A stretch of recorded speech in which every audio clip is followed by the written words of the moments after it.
So let's pray. Our Father, which art in heaven, hallowed be thy name. On earth as it is in heaven. Give us this day our daily bread, and forgive us our sins, as we forgive those who sin against us. Do not bring us to the test, but deliver us from the devil. So now we going to discuss the typhoon. No? So we all know what is tropical cyclone, right? So there is a hurricane, typhoon, or tropical cyclone. So we all know that this is the most destructive weather phenomena. So before we start our discussion, let's have a drill first. So most of us here is encountering some game. So this is called 4 1 word. And I will present to you a picture, and all you have to do is to figure out what the picture is. Okay? Yes, sir. So after the first picture, anyone can guess it? Season.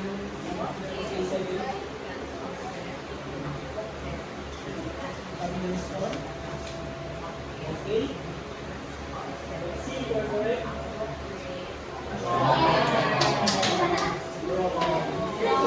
There is weather. So, for the next picture,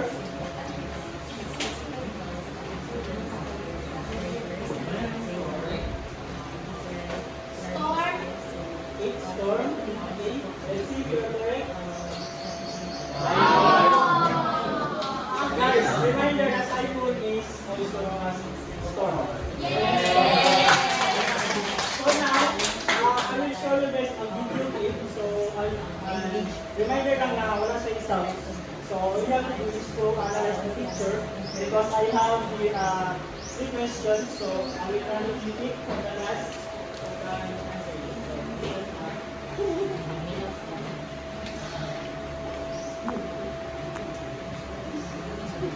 So, 10 seconds lang siya.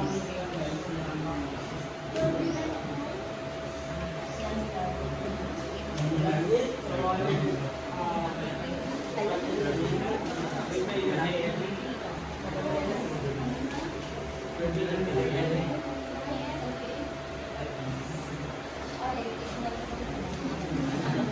okay.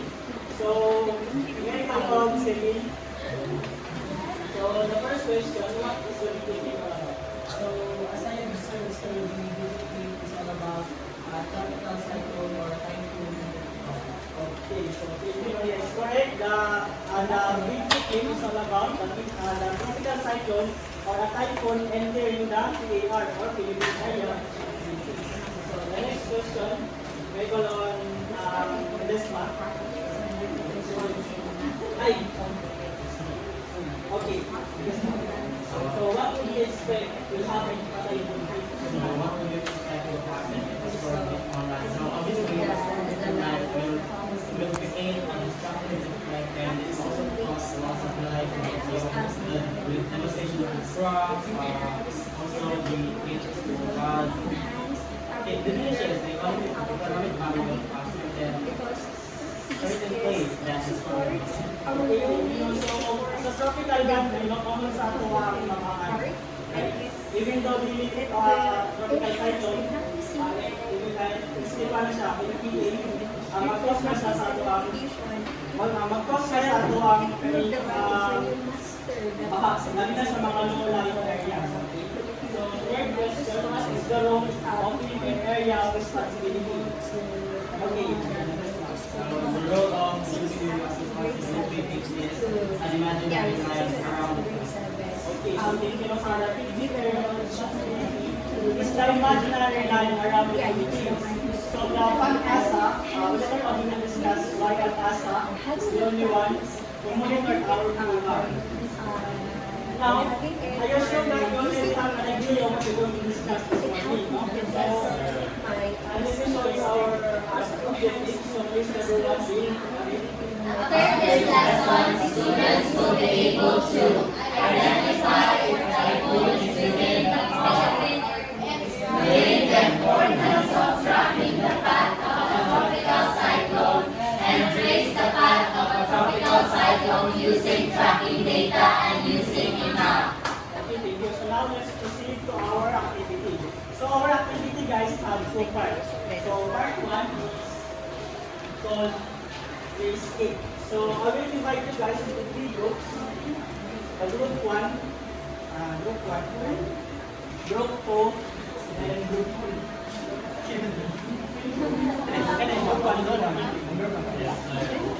So, simple lang sa guys, all you need to do is to trace, to pinpoint the location of the typhoon by the leading chart upper left. So, I will give you guys 5 minutes to go up. All you need to do to trace it. Yes, trace the location of the typhoon tropical cyclone using the tracking chart. So I will give you guys 5 minutes to track. Okay, take a pinpoint each cyclone. Time starts now, and reminder guys, we need to set it in front of the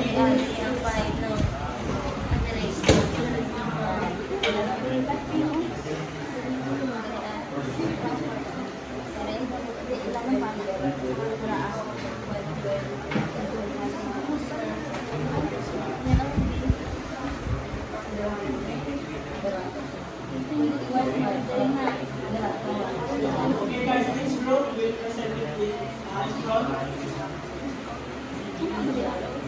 So using the given chart, you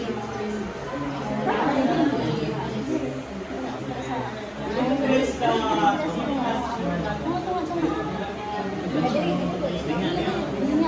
so using the chart, tracking up guys.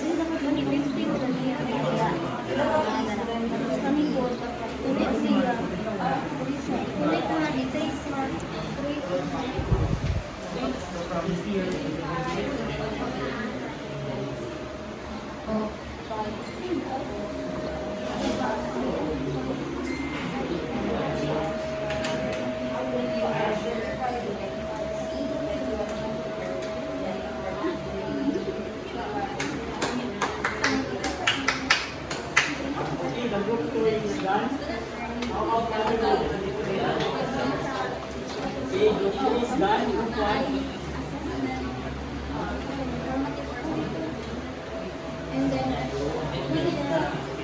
Okay, so next up.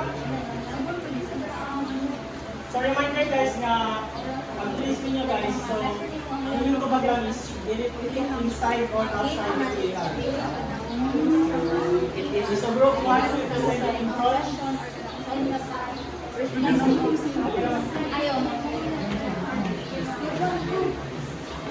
So,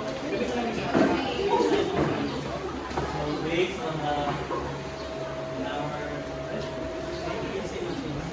we have the 8 5 degree north and 150 degree east. So the reaction was 5 the 30 is 50 degree north and 150 east. So the so within the Philippine area of Responsibility. the group 1, so the group 1 will have 2 points. So group 2,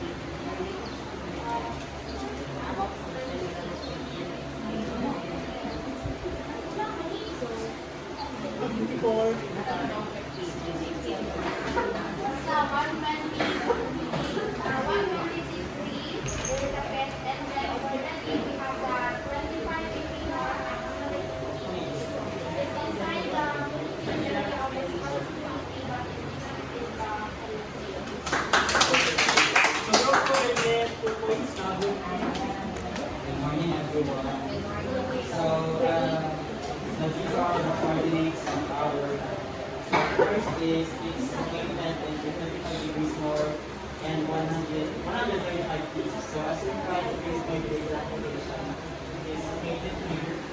The first typhoon and the second, it is in the 5 degrees north and 135 degrees east. And it's actually here. So as you can see, it's actually the edge of the medium area of responsibility. So it means that the storm is about to come. And okay, you know, sa group 3 will get 2 points.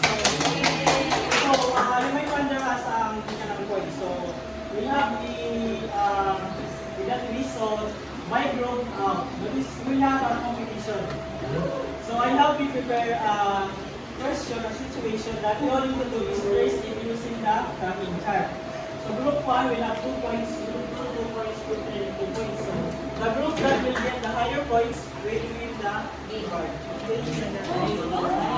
So, kung ma-face na ninyo guys, only to raise your hands.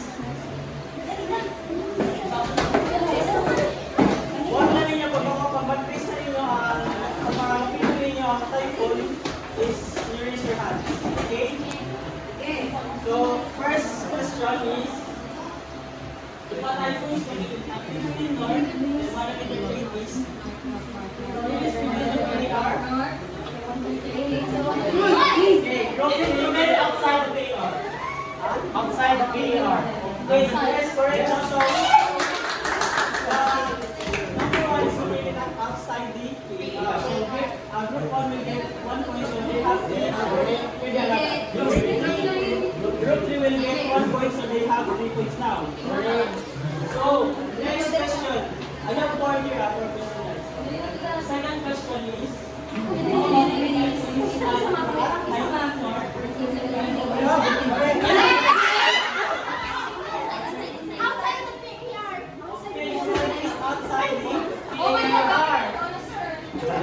okay, group 2 will get 3 points and group 3 will get 3 points.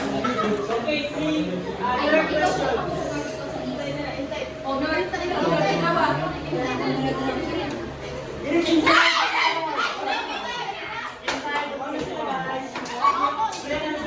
Inside.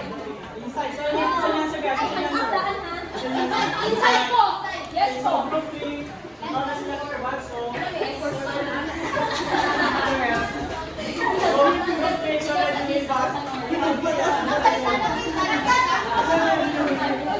Okay, group 3. All of you.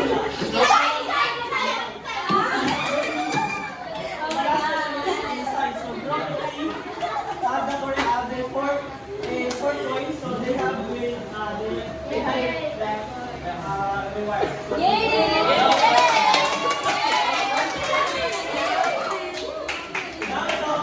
let's proceed to our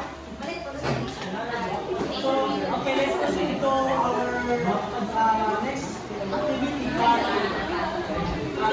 So within the same group, using the same tracking chart, all we need to do is to track down the pathway of the typhoon island using draw the line and labeling each point with its corresponding date. So I will collect your output later on after the class. Okay?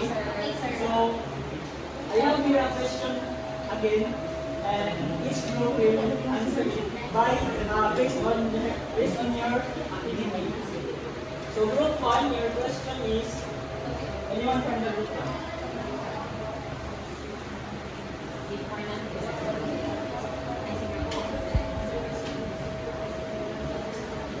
Okay. Okay, So the question is, from what body of water did Super Typhoon Yolanda originate? So based on the 2013 so the Typhoon Yolanda is originated from the Pacific Ocean. Okay, so you know, it's correct. So based on your activity, no, it is originated on Pacific Ocean. So next question, group 2. On what day did Super Typhoon Yolanda hit? Okay.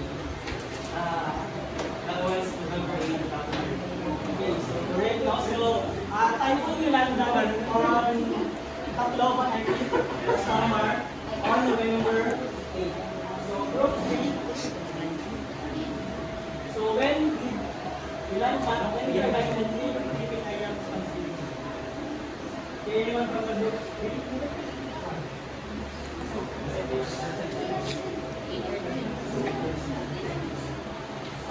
Okay, anyone?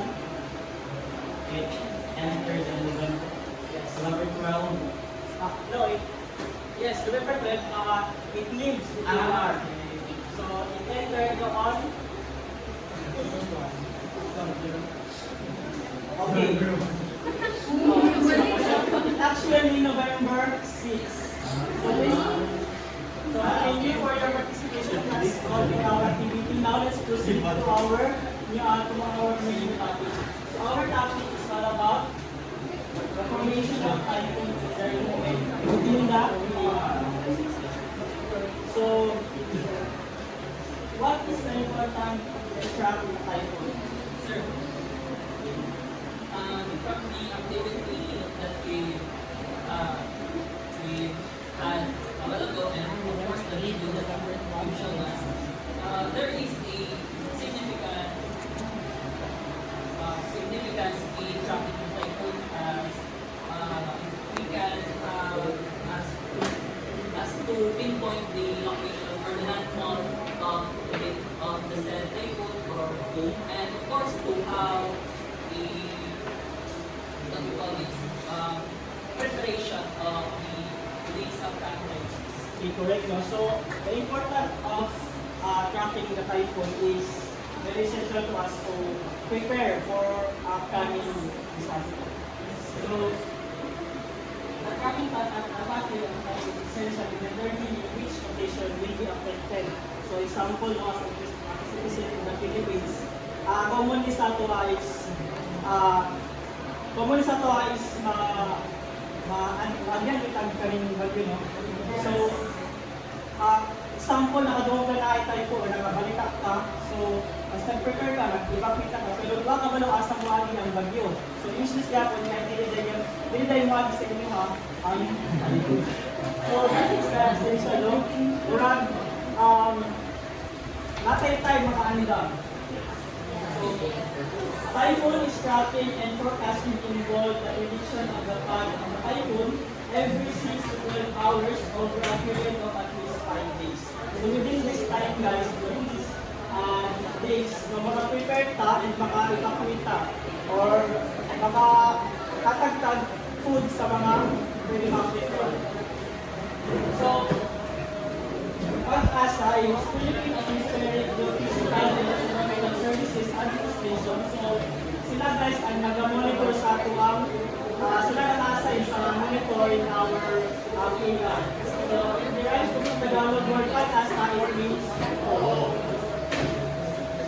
so pag-asa is a variety of meteorological tools and methods to deliver accurate forecast. And some of the equipments and apparatuses used in monitoring typhoons are this one and level 10. So, ang Doppler radar guys is monitoring kita sa land. So, siya nag-receive sa data from radar satellite. So, ang radar satellite guys, siya ang siya ang ibong eye sa atuang Philippines. So, what is typhoon? The typhoon is a tropical cyclone having a circular or a spiral system of a violent wind in which produce sustained very force wind of at least 190 kilometers per hour or 75 miles per hour.